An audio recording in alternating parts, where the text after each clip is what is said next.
स्वागत है PTC news विस्तार दर्शकों का। मैं हरप्रीत सिंह। तुम देख रहे हो लैंडमार्क इमीग्रेशन प्रेजेंट्स विचार तकरार।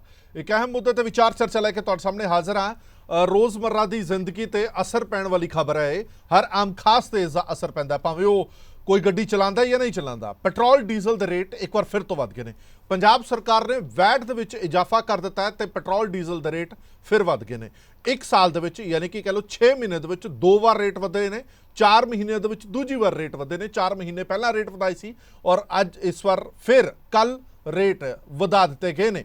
यानी कि शनिवार रात को इन्हां रेटां दे विच इजाफा होया जदों कैबिनेट मीटिंग हुई। हालांकि सरकार ने चुप चुपीते रेट वधाए ने कि किसी को पता ना लगे। किसी भी प्रैस नोट दे विच जिक्र तक नहीं है पेट्रोल डीजल के रेट की हाइक का। ये तो बाद दे विच सारियां गल्लां सामने आईयां तो पता लग्या कि पेट्रोल ते डीजल पंजाब दे विच वैट उन्हां ते एक बार फिर तो वधा दित्ती गई है। पहला ही पेट्रोल डीलर एसोसीएशन जिहड़े ने वो कह रहे हैं कि पंजाब दे रेट वध ने। उन्हां दा कंपीटीशन जो गुआढ़ी सूबे दे नाल हुंदा है तो उन्हां नूं मार पैंदी है। खास तौर पर बॉर्डर बैल्ट ते जिहड़े डीलर बैठे हुए ने उन्हां नूं वड्डी मार पैंदी है। कोई चंडीगढ़ जाके पेट्रोल पाउंदा, कोई हिमाचल, कोई जम्मू कश्मीर, जिसका खमियाजा पंजाब नूं भुगतना पैंदा। और जिहड़ा ये टाइम है, ये टाइम हैगा झोने की लवाई का, जिस दे विच सब तो वध किसान भाईचारा डीजल बालदा है। अजिहे दे विच रेट वधना सीधा सीधा असर है जिहड़ा वो किसान भाईचारे ते करदा है। पंजाब दे विच सब तो वध डीजल की खपत है जिहड़ी वो किसानी लई कीती जांदी है ते इसदा सीधा सीधा असर है जिहड़ा वो किसान भाईचारे ते पेगा। दूजा असर जिहड़े उद्योगपति ने उन्हां नूं पेगा, क्योंकि बिजली के कट जदों लगदे ने तां जनरेटर चलाए जांदे ने।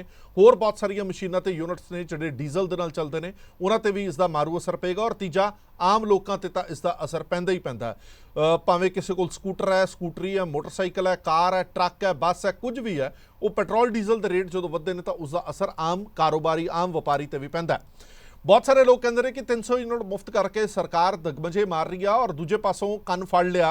1 रुपए लगभग 1 रुपए का फर्क पिया पेट्रोल डीजल ते ऑलमोस्ट। और वो सारे का पैसा पूरा जिहड़ा वो इत्थों कर लेना है सरकार ने।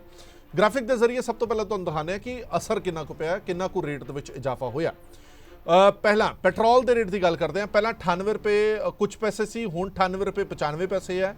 किन्ना वधिया? 92 पैसे फी लीटर दे विच वाधा होया। डीजल दे विच पहला 88 रुपए 35 पैसे सी और हुण 99 रुपए 25 पैसे।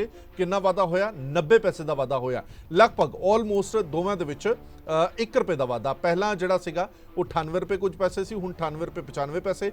92 पैसे का वाधा पेट्रोल की रेट दे विच होया ते डीजल के रेट दे विच जिहड़ा वाधा होया वो लगभग 90 पैसे का वाधा होया। जिहड़ी गल मैं शुरुआत दे विच कही सी कि इसका असर आम खास ते तां पैंदा ही पैंदा, पर डीलरां ते बहुत वड्डा पैंदा। जे डीलरां ते पैंदा तां यकीनन पंजाब दे मालीए ते भी पैंदा। जो पेट्रोल डीजल लोकां ने पंजाब दे विचों पवाउणा है वो जिहड़े बॉर्डर ते बैठे ने वो दूजे सूबे च जाके पवाउंदे ने। यानी कि जिहड़ा मालीआ तुहाडी जेब दे विच आना सी वो मालीआ चला गया हरियाणा, हिमाचल, जम्मू कश्मीर ते चंडीगढ़ दे विच। पंजाब ते गुआढ़ी सूबਿਆਂ दे विच तेल दीयां कीमतां दा किन्ना फर्क है वो भी तुहाडे सामने रख दिंदे ग्राफिक के जरिए। पंजाब दे विच पेट्रोल 98 रुपए 95 पैसे, डीजल 99 रुपए 25 पैसे। चंडीगढ़ दे विच पेट्रोल 96 रुपए 20 पैसे और डीजल 84 रुपए 26 पैसे। हिमाचल प्रदेश दे विच 96 रुपए 29 पैसे और डीजल 85 रुपए 44 पैसे। हरियाणा दे विच 97 रुपए 34 पैसे ते डीजल 90 रुपए 19 पैसे। जम्मू दे विच 97 रुपए 50 पैसे ते डीजल 83 रुपए 26 पैसे। ये वड्डा इजाफा, वड्डा फर्क। इस पूरी स्क्रीन दे विच तुहानूं कोई भी सूबा अजिहा नज़र आंदा जिसका रेट पंजाब दे नालों घट होवे। तुसीं भावें चंडीगढ़ लै लो, भावें हिमाचल प्रदेश लै लो, भावें तुसीं हरियाणा लै लो, इस दे नाल ही तुसीं जम्मू कश्मीर लै लो। सारिਆਂ दे रेट जिहड़े पेट्रोल दे ने वो पंजाब दे नालों घट ने। डीजल भी सारिਆਂ दे रेट घट ने, एक हरियाणा नूं छड्ड के। सो एक वड्डी मार है जिहड़ी वो पंजाब नूं इस करके भी पैंदी है क्योंकि जदों पेट्रोल डीजल दे रेट वधदे ने तां यकीनन तौर ते हर चीज़ का प्राइस हाइक होएगा ही होएगा, हर एक चीज़ का रेट वधेगा ही वधेगा। हुण जदों तुसीं 1 लीटर तेल पवाउंदे हो तां उस 1 लीटर तेल दे विचों किन्ना तुहाडी जेब दे विचों मूल रेट जा रहा है, किन्ना टैक्सेस के रूप दे विच जा रहा है, ये समझना तुहाडे लई बड़ा जरूरी है। मैं तो हर बार वैसे अपनी डिबेट दे विच कहना कि हर पेट्रोल पंप ते लग्या होना चाहिए कि तुसीं जिहड़े पैसे दे रहे हो वो किहदे किहदे पैसे दे रहे हो। हुण पेट्रोल की कुल कीमत 98 रुपए 95 पैसे है। कुल टैक्स किन्ने ले जाते हैं ये तुसीं हैरान हो जाओगे सुन के। 36 रुपए 90 पैसे कुल टैक्स के रूप दे विच आते हैं, जिन्हां दे विचों वैट 17 रुपए, एक्साइज ड्यूटी 19 रुपए 90 पैसे ते डीलर की कमीशन 3 रुपए फी लीटर हैगी है। यानी कि मूल कीमत सिर्फ 59 रुपए है। जदों तुसीं पेट्रोल पवाउंदे हो ਤਾਂ ਅੱਧਾ ਪੈਸਾ ਲਗਭਗ ਤੁਸੀਂ ਲਾ ਲਓ ਕਿ ਸਰਕਾਰ ਦੇ ਕੋਲ ਤੁਸੀਂ ਉਹ ਭਾਵੇਂ ਵੈਟ ਦੇ ਰੂਪ 'ਚ ਜਾਵੇ, ਐਕਸਾਈਜ਼ ਡਿਊਟੀ ਦੇ ਰੂਪ ਦੇ ਵਿੱਚ ਜਾਵੇ, ਉਹ ਸਾਰਾ ਪੈਸਾ ਸਰਕਾਰ ਦੇ ਕੋਲ ਟੈਕਸਿਸ ਦੇ ਰੂਪ ਦੇ ਵਿੱਚ ਜਾਂਦਾ।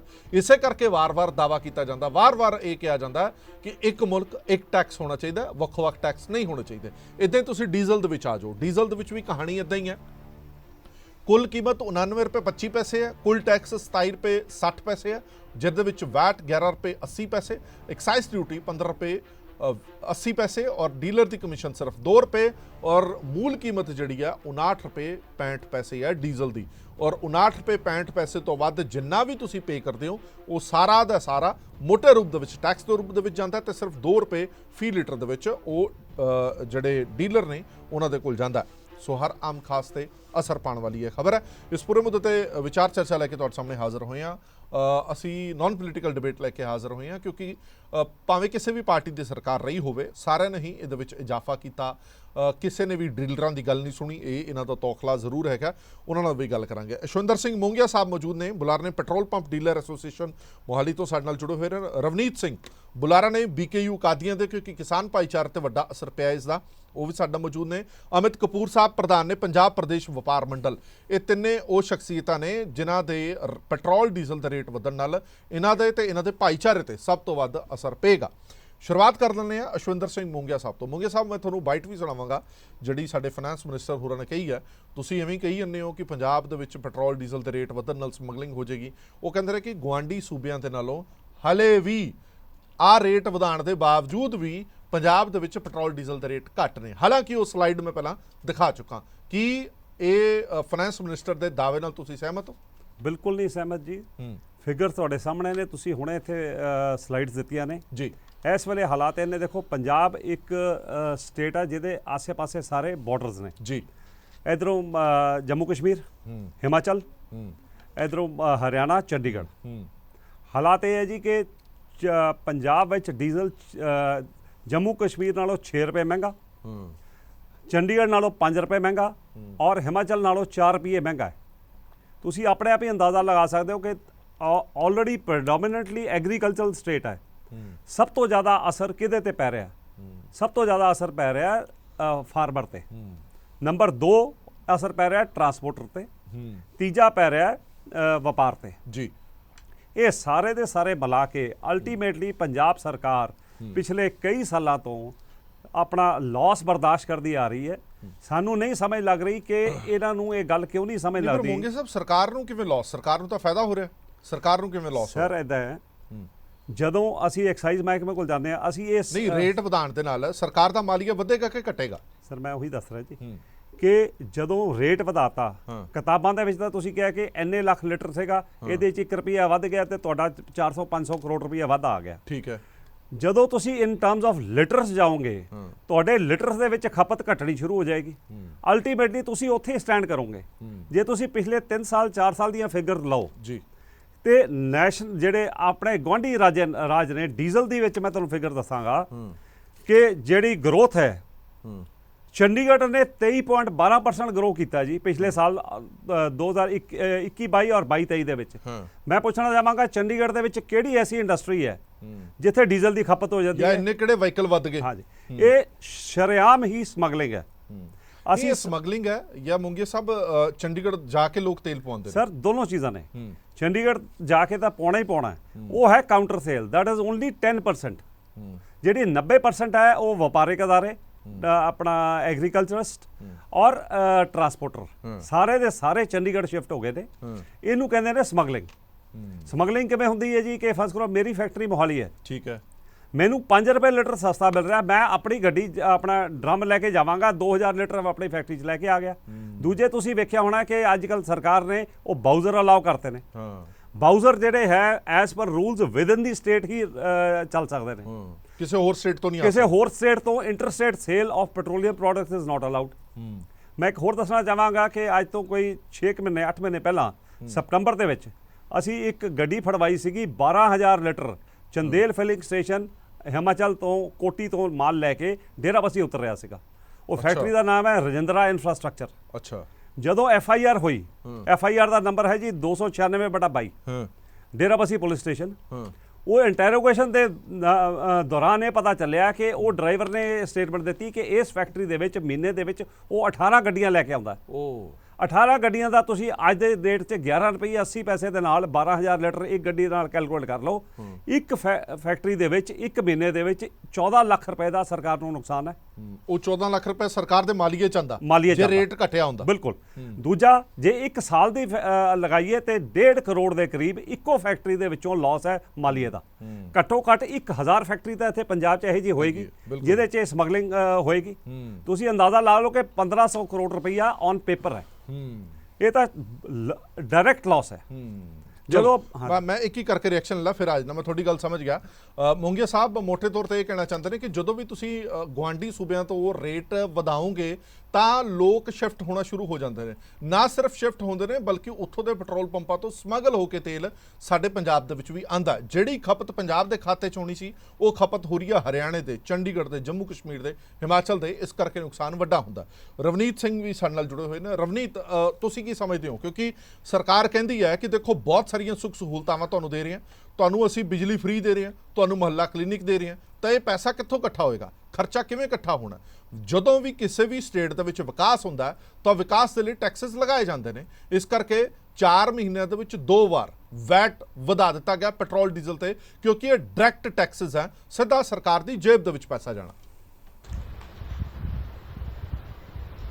ਹਰਪ੍ਰੀਤ ਜੀ, ਬਿਲਕੁਲ ਆਪਾਂ ਨੂੰ ਇੱਕ ਚੀਜ਼ ਅੰਡਰਸਟੈਂਡ ਕਰਨੀ ਪੈਣੀ ਹੈ ਕਿ ਦੇਖੋ ਪਿਛਲੇ ਕੁਝ ਮਹੀਨਿਆਂ ਦੇ ਵਿੱਚ ਇੱਕ ਬੜਾ ਸਰਕਾਰ ਵੱਲੋਂ ਲੋਕਾਂ ਦੇ ਅਖਬਾਰਾਂ ਦੇ ਵਿੱਚ ਵੀ ਆਇਆ ਸੀਗਾ ਕਿ ਅਸੀਂ ਇੱਕ ਐਗਰੀਕਲਚਰ ਪਾਲਿਸੀ ਫਾਰਮ ਕਰਨ ਜਾ ਰਹੇ ਹਾਂ ਜਿਹਦੇ ਵਿੱਚ ਫਾਰਮਰ ਨੂੰ ਅਸੀਂ ਬਹੁਤ ਜ਼ਿਆਦਾ ਫਾਇਦਾ ਕਰਾਂਗੇ। ਸੋ ਅਸੀਂ ਤਾਂ ਕਿਤੇ ਨਾ ਕਿਤੇ ਉਹ ਐਗਰੀਕਲਚਰ ਪਾਲਿਸੀ ਦੀ ਵੇਟ ਕਰ ਰਹੇ ਸੀ।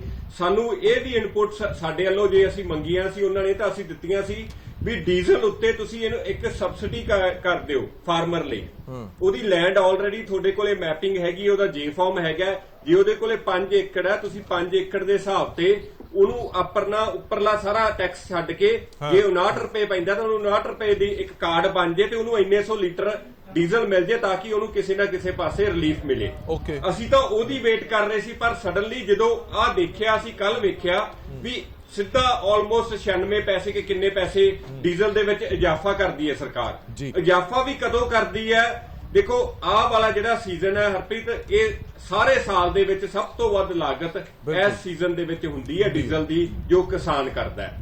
ਕਿਉਂਕਿ ਝੋਨੇ ਦੀ ਲਵਾਈ ਦਾ ਸੀਜ਼ਨ ਸਟਾਰਟ ਹੋਣ ਵਾਲਾ ਹੈ, ਵਾਈ ਵਹਾਈ ਸਾਰਾ ਕੁਝ, ਕਿਰਾਏ ਲੱਗਣੇ ਆ, ਸਾਰਾ ਕੁਝ ਹੁਣ ਹੋਣਾ ਹੈ। ਸੋ ਇਹਦੇ ਵਿੱਚ ਜਿੱਥੇ ਸਰਕਾਰ ਨੂੰ ਕਿਸਾਨ ਦਾ ਹੱਥ ਫੜਨ ਦੀ ਲੋੜ ਸੀ, ਉੱਥੇ ਹੀ ਸਰਕਾਰ ਨੇ ਉਹ ਕਹਿੰਦੇ ਹੁੰਦੇ ਆ ਉਹਦੇ ਇੱਕ ਸੋਟਾ ਮਾਰਿਆ। ਇੱਕ ਪਾਸੇ ਤਾਂ ਸੈਂਟਰ ਦੀ ਸਰਕਾਰ ਬੜਾ ਕੰਮ। ਚਲੋ ठीक है, कोई टेक्निकल एरर आ गया। मैं दोबारा फिर आना रवनीत, थोड़ी ऑडियो वीडियो दोनों चले गए। मैं दोबारा फिर आना। अमित कपूर साहब भी साडे नाल जुड़े हुए ने। आम लोगों के बारे जरूर आपां समझना पेगा। आम लोगों की नुमाइंदगी अमित कपूर साहब करते हैं, छोटे दुकानदार की, छोटे व्यापारी की, प्रधान ने पंजाब प्रदेश व्यापार मंडल के। कपूर साहब, तुसीं किवें समझदे हो? मैं जिहड़ा सवाल रवनीत होरां नूं किहा तुहानूं भी कहांगा, ਤੁਹਾਡੇ ਵੀ ਮੁਫਤ ਬਿਜਲੀ ਬਲ ਰਹੀ ਹੈ, ਤੁਹਾਨੂੰ ਵੀ 300 ਯੂਨਿਟ ਮੁਫਤ ਦੇ ਰਹੀ ਹੈ ਸਰਕਾਰ। ਤੁਸੀਂ ਵੀ ਕੋਈ ਇਲਾਜ ਕਰਾਉਣਾ ਹੈ ਛੋਟਾ ਮੋਟਾ ਤਾਂ ਤੁਸੀਂ ਮੁਹੱਲਾ ਕਲੀਨਿਕ 'ਚ ਜਾਂਦੇ ਹੋਵੋਗੇ। ਇੱਕ ਸੁੱਖ ਸਹੂਲਤਾਵਾਂ ਤਾਂ ਹੀ ਚੱਲ ਸਕਦੀਆਂ ਨੇ ਜੇ ਮਾਲੀਆ ਇਕੱਠਾ ਹੋਏਗਾ। ਮਾਲੀਆ ਕਿੱਥੋਂ ਇਕੱਠਾ ਹੋਏਗਾ? ਜਾਂ ਸ਼ਰਾਬ ਤੋਂ ਜਾਂ ਪੈਟਰੋਲ ਡੀਜ਼ਲ ਤੋਂ। ਡਾਇਰੈਕਟ ਟੈਕਸਸ ਜਿਹੜੇ ਨੇ ਉਹ ਪੰਜਾਬ ਦੀ ਸਰਕਾਰ ਦੇ ਅਧੀਨ ਆਉਂਦੇ ਨੇ।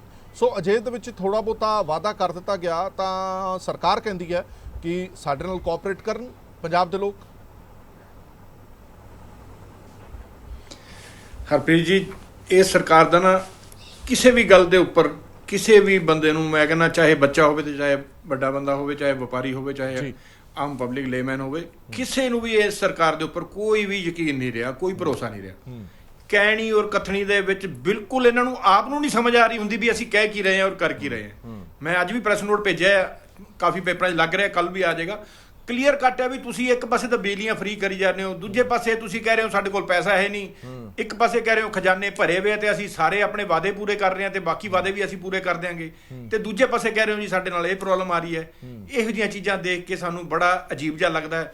ਨੋ ਡਾਊਟ 1 ਰੁਪਿਆ ਮਹਿੰਗਾ ਹੋਣਾ, 1 ਰੁਪਿਆ ਵੱਧ ਜਾਣਾ ਕੋਈ ਉਹ ਗੱਲ ਨਹੀਂ ਹੈ, ਲੇਕਿਨ 1 ਰੁਪਏ ਦੇ ਨਾਲ ਤੁਸੀਂ ਦੇਖੋ ਕਿ ਸਵੇਰੇ ਦੁੱਧ ਦਾ ਬਿੱਲ, ਤੁਸੀਂ ਦੂਸਰੇ ਪਾਸੇ ਜੇ ਆਪਾਂ ਗੱਲ ਕਰੀਏ ਅਸਰ ਪੈਂਦਾ ਉਹਦਾ। ਦੁੱਧ ਆਣਾ ਹੈ, ਬ੍ਰੈਡ ਆਣਾ ਹੈ, ਜਾਂ ਖਾਣ ਪੀਣ ਦੀਆਂ ਜਿੰਨੀਆਂ ਵੀ ਚੀਜ਼ਾਂ ਆਣੀਆਂ, ਹਰ ਚੀਜ਼ ਜਿਹੜੀ ਹੈ ਤੁਹਾਡੀ ਜਿਹੜੀ ਹੈ ਇਸ ਪੈਟਰੋਲ ਡੀਜ਼ਲ ਦੇ ਉੱਪਰ ਡਿਪੈਂਡ ਕਰਦੀ ਹੈ। ਜਿੰਨੀ ਟਰਾਂਸਪੋਰਟਿੰਗ ਹੈਗੀ ਹੈ, ਸਾਰੀਆਂ ਚੀਜ਼ਾਂ ਜਿਹੜੀਆਂ ਅੱਜ ਦੇ ਉੱਪਰ 1 ਰੁਪਏ ਦੇ ਨਾਲ ਜੇ ਆਪਾਂ ਗੱਲ ਕਰੀਏ ਤਾਂ ਹਰੇਕ ਚੀਜ਼ ਦੇ ਰੇਟ ਦੇ ਵਿੱਚ ਫਰਕ ਪੈ ਜਾਂਦਾ ਹੈ। ਪਰ ਸਰਕਾਰ ਹੈ ਉਹਨਾਂ ਨੂੰ ਸਮਝਣ ਨੂੰ ਤਿਆਰ ਨਹੀਂ ਹੈ। ਔਰ ਅਸੀਂ ਟੈਕਸ ਪੇਈ ਤਾਂ ਇਹੀ ਕਹਿ ਹੀ ਰਹੇ ਸੀ ਪਹਿਲੇ ਵੀ, ਯਾਰ ਸਾਨੂੰ ਮਾਫੀ ਦੀ ਲੋੜ ਨਹੀਂ ਹੈ। ਜਿਸ ਤਰ੍ਹਾਂ ਪਿਛਲੀ ਡਿਬੇਟ ਦੇ ਵਿੱਚ ਵੀ ਗੱਲ ਕਰ ਰਹੇ ਸੀ, ਛੋਟਾ ਦੁਕਾਨਦਾਰ ਤਾਂ ਸਾਡਾ ਕਮਰਸ਼ੀਅਲ ਆਇਆ ਹੀ ਨਹੀਂ। ਕਮਰਸ਼ੀਅਲ ਦੇ ਉੱਪਰ ਇਹਨਾਂ ਨੇ ਆਮ ਜਨਰਲ ਦੇ ਵਿੱਚ ਇਹਨਾਂ ਨੇ ਕਰਤਾ ਵੀ ਕਲੀਅਰ ਨਹੀਂ ਕਰਨਾ। ਯਾਰ ਕਮਰਸ਼ੀਅਲ 'ਚ ਜਿਹੜਾ ਰੋਜ਼ 2 ਰੁਪਏ ਕਮਾ ਰਿਹਾ ਸੀ, 2 ਰੁਪਏ ਖਾ ਰਿਹਾ ਸੀ, ਅੱਜ ਤੁਸੀਂ ਸੋਚ ਕੇ ਦੇਖੋ ਉਹਨਾਂ ਲੋਕਾਂ ਦਾ ਕੀ ਹਾਲਾਤ ਬਣਨਗੇ, ਉਹਨਾਂ ਦੇ ਕੀ ਸਿਸਟਮ ਬਣੂਗਾ।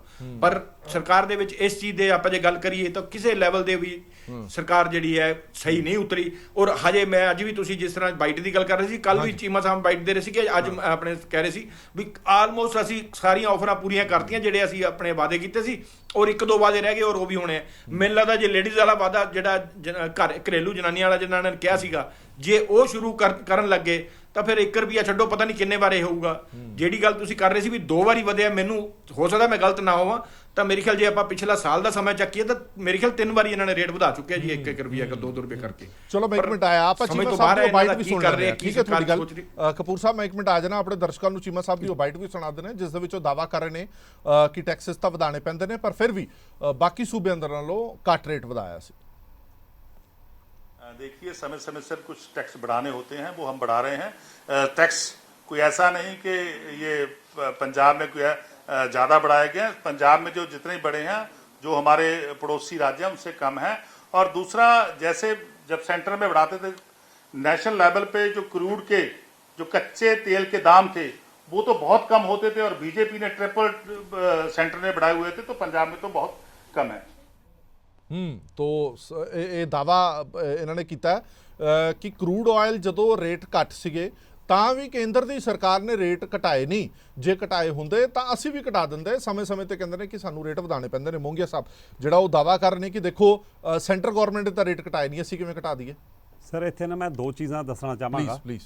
ਜਦੋਂ ਆਮ ਆਦਮੀ ਪਾਰਟੀ ਵਾਲੇ ਜਦੋਂ ਇਲੈਕਸ਼ਨ ਆਏ ਨੇ ਜੀ, ਡਿਪਟੀ ਸੀਐਮ ਮਾਨਯੋਗ ਡਿਪਟੀ ਸੀਐਮ ਦਿੱਲੀ ਮਨੀਸ਼ ਸਿਸੋਦੀਆ ਜੀ ਨਾਲ ਸਾਡੀ ਰੋਪੜ ਦੇ ਵਿੱਚ ਸਾਰੇ ਪੈਟਰੋਲੀਅਮ ਡੀਲਰਸ ਦੀ ਮੀਟਿੰਗ ਹੋਈ। ਅੱਛਾ।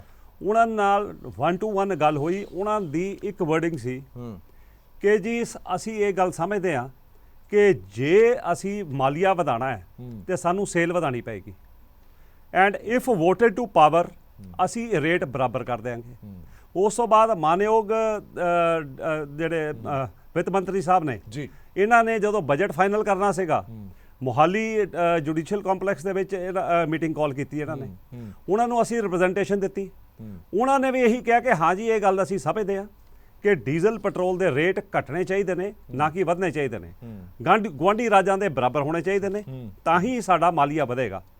ਤੀਸਰੀ ਗੱਲ ਜਿਹੜੀ ਉਹਨਾਂ ਨੇ ਅੱਜ ਵਾਲੀ ਪ੍ਰੈਸ ਕਾਨਫਰੰਸ ਜਿਹੜੀ ਤੁਸੀਂ ਬਾਈਟ ਦਿਖਾ ਰਹੇ ਹੋ, ਮੈਂ ਇਹਨਾਂ ਨੂੰ ਦੱਸਣਾ ਚਾਹਾਂਗਾ ਕਿ ਇਸ ਵੇਲੇ ਡੀਜ਼ਲ ਦੇ ਉੱਪਰ ਚੰਡੀਗੜ੍ਹ 'ਚ ਜਿਹੜਾ ਵੈਟ ਹੈ ਉਹ ਹੈ 6.6%, ਪੰਜਾਬ ਦੇ ਵਿੱਚ 15.23%, ਹਿਮਾਚਲ ਦੇ ਵਿੱਚ 9.96% ਔਰ ਜੰਮੂ ਕਸ਼ਮੀਰ ਦੇ ਵਿੱਚ 7.60%। ਤੁਸੀਂ ਇਹ ਵੇਖ ਲਓ ਜੀ, ਚੰਡੀਗੜ੍ਹ ਔਰ ਇਹਦੇ ਵਿੱਚ 9% ਦਾ ਅੰਤਰ ਹੈ। 9% ਟੈਕਸ ਜੇ ਇਹ ਕਹਿ ਰਹੇ ਨੇ ਕਿ ਬਾਕੀ ਸਰਕਾਰਾਂ ਵੀ ਵਧਾਉਂਦੀਆਂ ਨੇ। ਮੈਂ ਇਹ ਪੁੱਛਣਾ ਚਾਹਾਂਗਾ ਕਿ ਵੀ ਬਾਕੀ ਸਰਕਾਰਾਂ ਕਿਵੇਂ ਮੈਨੇਜ ਕਰ ਰਹੀਆਂ ਨੇ।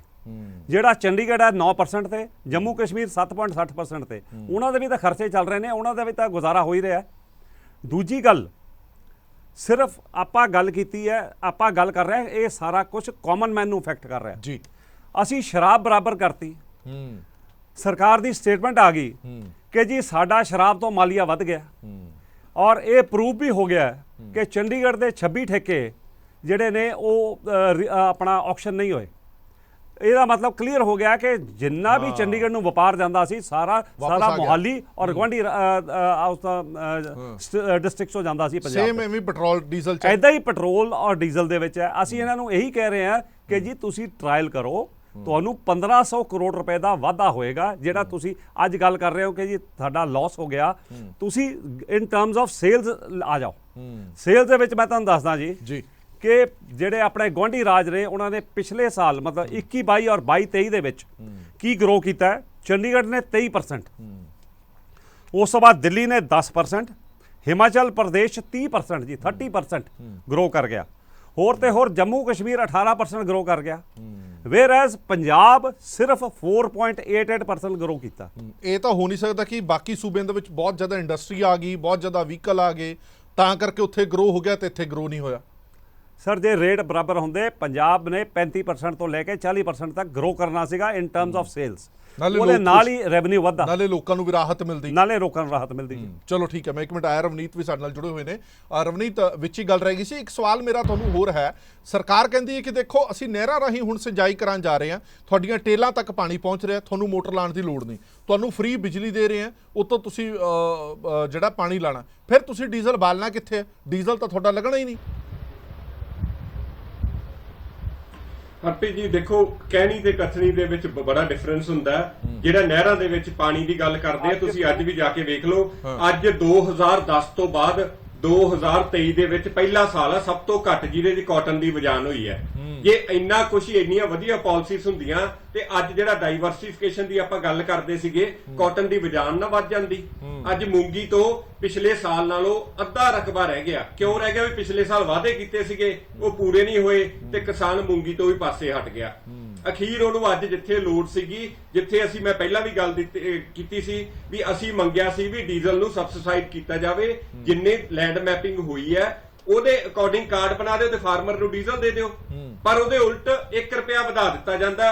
ਉਦੋਂ ਵਧਾਇਆ ਜਾਂਦਾ, ਦੇਖੋ ਇਹਦੇ ਨਾਲ ਕੱਲਾ ਅਸਰ ਫਾਰਮਰ ਤੇ ਕੱਲੇ ਇੱਥੇ ਨਹੀਂ ਪੈਣਾ, ਉਹਨੇ ਜਿਹੜੀ ਕੰਬਾਈਨ ਨੂੰ ਵਧਾਈ ਦੇਣੀ ਹੈ ਉਹਨੇ ਵੀ ਪੈਸੇ ਵਧਾ ਦੇਣੇ ਆ, ਜਿਹਦੇ ਤੋਂ ਤੂੜੀ ਬਣਾਉਣੀ ਹੈ ਉਹਨੇ ਵੀ ਪੈਸੇ ਵਧਾ ਦੇਣੇ ਆ, ਜਿਹੜੀ ਢਵਾਈ ਹੈ ਜੇ ਕਣਕ ਉਹਨੇ ਮੰਡੀ 'ਚ ਲੈ ਕੇ ਆਉਣੀ ਹੈ ਉਹਨੇ ਵੀ ਕਿਰਾਇਆ ਵਧਾ ਦੇਣਾ।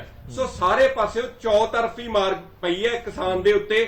ਦੂਸਰੀ ਗੱਲ, ਜਿਹੜੀਆਂ ਚੀਜ਼ਾਂ ਮਾਰਕੀਟ ਦੇ ਵਿੱਚੋਂ ਕਿਸਾਨ ਖਰੀਦਦਾ ਉਹ ਸਾਰੀਆਂ ਟਰਾਂਸਪੋਰਟ ਵਧਣ ਕਰਕੇ ਉਹਨਾਂ ਦਾ ਰੇਟ ਵਧਣ ਵਾਲਾ ਹੈ। ਸੋ ਕਿਸਾਨ ਨੂੰ ਰਿਲੀਫ ਕਿੱਥੇ ਮਿਲੀ ਹਰਪ੍ਰੀਤ ਜੀ? ਕਿਸੇ ਪਾਸਿਓਂ ਵੀ ਕਿਸਾਨ ਨੂੰ ਅੱਜ ਜਿਹੜਾ ਬੜੀਆਂ ਗੱਲਾਂ ਕੀਤੀਆਂ ਜਾਂਦੀਆਂ ਸੀ ਵੀ ਕਿਸਾਨ ਦੇ ਅਸੀਂ ਕਿਸਾਨ ਹਿਤੈਸ਼ੀ ਆ, ਕਿਸਾਨਾਂ ਦੇ ਬੇਟੇ ਆ, ਕਿਸਾਨਾਂ ਨੂੰ ਅੱਗੇ ਲੈ ਕੇ ਚੱਲਾਂਗੇ, ਸਾਨੂੰ ਨਹੀਂ ਲੱਗਿਆ ਪਿਛਲੇ 1.5 ਸਾਲ ਦੇ ਵਿੱਚ ਕੋਈ ਵੀ ਕਿਸਾਨਾਂ ਪੱਖੀ ਇੱਕ ਵੀ ਇਹਨਾਂ ਨੇ ਗੱਲ ਕੀਤੀ ਹੈ। ਤੇ ਇਹ ਜਿਹੜਾ ਨਾਲ ਦੀ ਨਾਲ ਇੱਕ ਗੱਲ ਹੋਰ ਦੱਸਣਾ ਚਾਹੁੰਦਾ ਜੀ, ਜਿੱਥੇ ਇਹਨਾਂ ਨੇ ਕਿਹਾ ਸੀ ਵੀ ਅਸੀਂ ਪੰਜਾਬ ਨੂੰ ਝੋਨੇ ਤੇ ਇਹਦੇ ਕਹਿੰਦੇ ਹੁੰਦੇ ਕਣਕ ਦੇ ਵਿੱਚੋਂ ਕੱਢਾਂਗੇ, ਅੱਜ ਇੱਕ ਕੰਪਨੀ ਹਾਇਰ ਕਰੀ ਬੈਠੇ ਆ, 5.5 ਕਰੋੜ ਰੁਪਇਆ ਉਹਨਾਂ ਨੂੰ ਦੇਤਾ। ਜੇ ਸੁਜੈਸ਼ਨ ਲੈਣਾ ਹੈ, ਕਿਸਾਨ ਯੂਨੀਅਨ ਦੇਣ ਨੂੰ ਬੈਠੀ ਹੈ, ਕਿਸਾਨਾਂ ਨੂੰ ਆਪ ਪਤਾ ਵੀ ਉਹ ਕਿਵੇਂ ਡਾਈਵਰਸਿਫਾਈ ਕਰਨਗੇ। ਡਾਈਵਰਸਿਫਿਕੇਸ਼ਨ ਉਦੋਂ ਹੋਊਗੀ ਜੇ ਆਪਾਂ ਜਿਹੜੇ ਕਿਸਾਨਾਂ ਦਾ ਨਰਮਾ ਬੀਜਦੇ, ਜੇ ਉਹਨਾਂ ਦੀ ਫਸਲ ਖਰਾਬ ਹੁੰਦੀ ਹੈ ਉਹਨਾਂ ਦਾ ਹੱਕ ਆਪਾਂ ਉਸ ਤੇ ਵੀ ਆ ਜਾਾਂਗੇ। ਇੱਕ ਹੋਰ ਇੰਪੋਰਟੈਂਟ ਸਵਾਲ, ਇੱਕ ਅਹਿਮ ਸਵਾਲ ਇਹ ਹੈ, ਜਿਵੇਂ ਤੁਸੀਂ ਸੁਣਿਆ ਹੋਣਾ ਚੀਮਾ ਸਾਹਿਬ ਹੋਰਾਂ ਨੇ ਵੀ ਕਿਹਾ ਕਿ ਜਿਹੜੀ ਵੀ ਵਿਕਾਸ ਕਰਦੀ ਸਰਕਾਰ ਹੈ ਉਹਨੂੰ ਮਾਲੀਏ ਦੀ ਲੋੜ ਪੈਂਦੀ ਹੈ, ਤੇ ਮਾਲੀਆ ਕਿੱਥੋਂ ਆਏਗਾ? ਮਾਲੀਆ ਡਾਇਰੈਕਟ ਇਨਡਾਇਰੈਕਟ ਟੈਕਸਿਸ ਤੋਂ ਆਉਂਦਾ। ਤਾਂ ਇਹਦੇ ਵਿੱਚ ਸ਼ਰਾਬ ਤੇ ਪੈਟਰੋਲ ਡੀਜ਼ਲ ਦੋ ਹੀ ਅਜਿਹੀਆਂ ਚੀਜ਼ਾਂ ਨੇ ਜਿੱਥੋਂ ਸਿੱਧਾ ਟੈਕਸ ਹੈ ਜਿਹੜਾ ਉਹ ਸਰਕਾਰ ਦੇ ਖਜ਼ਾਨੇ ਦੇ ਵਿੱਚ ਭਰ ਸਕਦਾ। ਫਿਰ ਜੇ ਤੁਹਾਨੂੰ ਉਹ ਕੁਝ ਸਹੂਲਤਾਵਾਂ ਦੇ ਰਹੇ ਨੇ ਤਾਂ ਉਹ ਸਹੂਲਤਾਵਾਂ ਦੀ ਐਵਰੇਜ ਦੇ ਵਿੱਚ ਥੋੜੇ ਜਿਹੇ ਪੈਸੇ ਲੈ ਰਹੇ ਨੇ। ਉਹ ਸਰਕਾਰ ਇਹ ਦਾਅਵਾ ਕਰਦੀ ਹੈ ਕਿ ਬਹੁਤ ਵੱਡੀਆਂ ਸਹੂਲਤਾਵਾਂ ਨੇ, ਉਸ ਦੀ ਐਵਰੇਜ ਦੇ ਵਿੱਚ ਥੋੜਾ ਜਿਹਾ ਤੁਹਾਨੂੰ ਬੋਝ ਝੇਲਣਾ ਪਏਗਾ। ਅਤੇ ਜੀ ਇੱਕ ਗੱਲ, ਜੇ ਮੈਂ ਕਿਸਾਨਾਂ ਪੱਖੀ ਹੋ ਕੇ ਜੇ ਗੱਲ ਕਰਾਂ ਜਾਂ ਆਮ ਪਬਲਿਕ ਪੱਖੀ, ਤੁਸੀਂ ਪਿਛਲੇ ਸਾਲਾਂ ਦੇ ਵਿੱਚ ਮਹਿੰਗਾਈ ਦੀ ਦਰ ਕਿੰਨੀ ਵਧੀ ਹੈ, ਕਿਹੜੀਆਂ ਸਹੂਲਤਾਂ ਕਿਸਾਨਾਂ ਨੂੰ ਦੇਤੀਆਂ ਜਿਹਦੇ ਕਰਕੇ ਇਹ ਕਹਿੰਦੇ ਵੀ ਅਸੀਂ ਸਾਨੂੰ ਟੈਕਸ ਵਧਾਉਣੇ ਪੈ ਰਹੇ ਆ। ਤੀਸਰੀ ਗੱਲ, ਕੀ ਇਕੱਲਾ ਕਿਸਾਨ ਹੀ ਦਿਸਦਾ ਜਦੋਂ ਆਪਾਂ ਕੋਈ ਉਹਦੇ ਤੇ ਬੋਝ ਪਾਉਣਾ, ਜਾਂ ਆਮ ਪਬਲਿਕ ਹੀ ਦਿਸਦੀ ਹੈ? ਜੇ ਤੁਸੀਂ ਕੋਈ ਕਹਿੰਦੇ ਹੁੰਦੇ ਆ ਕੋਈ ਬੋਝ ਹੀ ਪਾਉਣਾ, ਤੁਸੀਂ ਜਿਹੜੇ ਆਲਰੇਡੀ ਐਸਟੈਬਲਿਸ਼ਡ ਬਿਜ਼ਨਸ ਹੈ ਉਹਨਾਂ ਨੂੰ ਤਾਂ ਤੁਸੀਂ ਰਿਲੀਫ ਦੇਣ ਨੂੰ ਫਿਰਦੇ ਆ, ਤੇ ਇੱਕ ਪਾਸੇ ਕਿਸਾਨ ਜਿਹੜਾ ਪਹਿਲਾਂ ਹੀ ਦੁਬਿਧਾ ਦੇ ਵਿੱਚ ਹੈ, ਜਿਹਦੇ ਅੱਗੇ ਹੀ ਉਹਦਾ ਕਰਜ਼ਾ ਮਾਫੀ ਨਹੀਂ। ਦੇਖੋ ਕਿੱਥੇ ਤਾਂ ਅੱਜ ਗੱਲ ਕਰਨੀ ਚਾਹੀਦੀ ਸੀ ਵੀ ਕਿਸਾਨਾਂ ਦਾ ਅਸੀਂ ਕਰਜ਼ਾ ਮਾਫ ਕਰਦੇ ਆ, ਕਿਸਾਨਾਂ ਨੂੰ ਜਿਹੜਾ ਕੋਆਪਰੇਟਿਵ ਸੁਸਾਇਟੀਆਂ ਵਾਲਾ, ਕਿਉਂਕਿ ਪਿਛਲੇ ਸੀਜ਼ਨ ਦੇ ਵਿੱਚ ਕਿੰਨੀ ਮਾਰ ਪਈ ਹੈ, ਕਿੱਥੇ ਤਾਂ ਉਧਰ ਨੂੰ ਤੁਰਨਾ ਚਾਹੀਦਾ ਸੀਗਾ। ਕਿੱਥੇ ਸਾਡੇ ਤੇ ਇੱਕ ਪਾਸੇ ਜੇਬ 'ਚ ਪੈਸੇ ਪਾਉਂਦੇ ਆ, ਦੂਜੇ ਪਾਸੇ ਉਹ ਸਾਰੇ ਕੱਢ ਲੈਂਦੇ ਆ। ਸੋ ਮੈਨੂੰ ਨਹੀਂ ਲੱਗਦਾ ਕਿਸੇ ਪਾਸੇ ਸਾਨੂੰ ਰਿਲੀਫ ਦਿੱਤੀ ਗਈ ਹੈ ਇਹਦੇ ਵਿੱਚ। ਚਲੋ ਠੀਕ ਹੈ, ਮੈਂ ਅਮਿਤ ਕਪੂਰ ਸਾਹਿਬ ਕੋਲ ਚੱਲਦਾ। ਬਹੁਤ ਸਾਰੇ ਲੋਕਾਂ ਦੇ ਰਿਐਕਸ਼ਨ ਜਦੋਂ ਅਸੀਂ ਦੇਖੇ ਤਾਂ ਲੋਕਾਂ ਨੇ ਚੰਨੀ ਸਾਹਿਬ ਨੂੰ ਵੀ ਯਾਦ ਕੀਤਾ, ਕਹਿੰਦੇ ਵੀ ਸਾਨੂੰ ਬੜਾ ਵੱਡਾ ਤੋਹਫਾ ਦਿੱਤਾ ਸੀਗਾ, ਪਰ ਉਸ ਤੋਂ ਬਾਅਦ ਬੈਕ ਟੂ ਬੈਕ ਲਗਾਤਾਰ ਵਾਧਾ ਹੋਇਆ, ਕਦੇ ਸੈਂਟਰਲ ਐਕਸਾਈਸਿਸ ਦੇ ਵਿੱਚ ਵਾਧਾ ਹੋਇਆ, ਕਦੇ ਵੈਟ ਦੇ ਵਿੱਚ ਵਾਧਾ ਹੋਇਆ।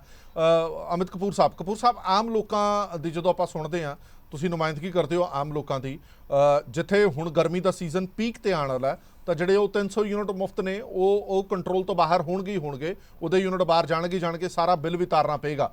ਅਜੇ ਇਹਦੇ ਵਿੱਚ ਪੈਟਰੋਲ ਡੀਜ਼ਲ ਦੇ ਰੇਟ ਵੀ ਵੱਧ ਗਏ ਨੇ, ਤਾਂ ਤੁਹਾਨੂੰ ਲੱਗਦਾ ਕਿ ਇੱਕ ਦੋਹਰੀ ਮਾਰ ਪੈਣ ਵਾਲੀ ਹੈ ਘੱਟੋ ਘੱਟ ਆਉਣ ਵਾਲੇ 6 ਮਹੀਨੇ ਦੇ ਲਈ? ਬਿਲਕੁਲ ਸਰ, ਬਿਲਕੁਲ ਦੋਰੀ ਮਾਰ ਪੈ ਰਹੀ ਹੈ, ਆਲਰੇਡੀ ਪੈ ਰਹੀ ਸੀ, ਹੁਣ ਮੇਰੇ ਖਿਆਲ ਦੋਰੀ ਤੋਂ ਵੀ ਕਿਤੇ ਜ਼ਿਆਦਾ ਉੱਪਰ ਚੱਲ ਰਿਹਾ ਕੰਮ।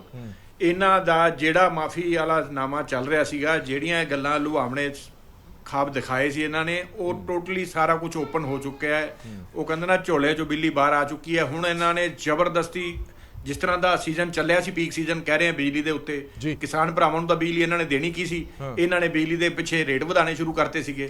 ਹੁਣ ਰੇਟ ਵਧਾਉਣ ਤੋਂ ਬਾਅਦ ਇਹਨਾਂ ਨੂੰ, ਜਦੋਂ ਤੁਹਾਡੇ ਕੋਲੇ ਬਿਜਲੀ ਫ੍ਰੀ ਦੇਣ ਨੂੰ ਹੈ ਨਹੀਂ, ਔਰ ਐਸੇ ਲੋਕਾਂ ਨੂੰ, ਐਸੇ ਵਰਗ ਨੂੰ ਤੁਸੀਂ ਫ੍ਰੀ ਕਰ ਰਹੇ ਹੋ ਜਿਨ੍ਹਾਂ ਨੇ ਤੁਹਾਨੂੰ ਕਦੇ ਕਿਹਾ ਹੀ ਨਹੀਂ ਵੀ ਸਾਨੂੰ ਤੁਸੀਂ ਫ੍ਰੀ ਕਰੋ, ਔਰ ਉਸ ਲੈਵਲ ਦੇ ਉੱਤੇ ਆ ਕੇ ਵੀ ਆਪਾਂ ਇਹੋ ਜਿਹੀਆਂ ਚੀਜ਼ਾਂ ਕਰਕੇ ਲੋਕਾਂ ਨੂੰ ਗੁੰਮਰਾਹ ਕਰ ਰਹੇ ਹਾਂ।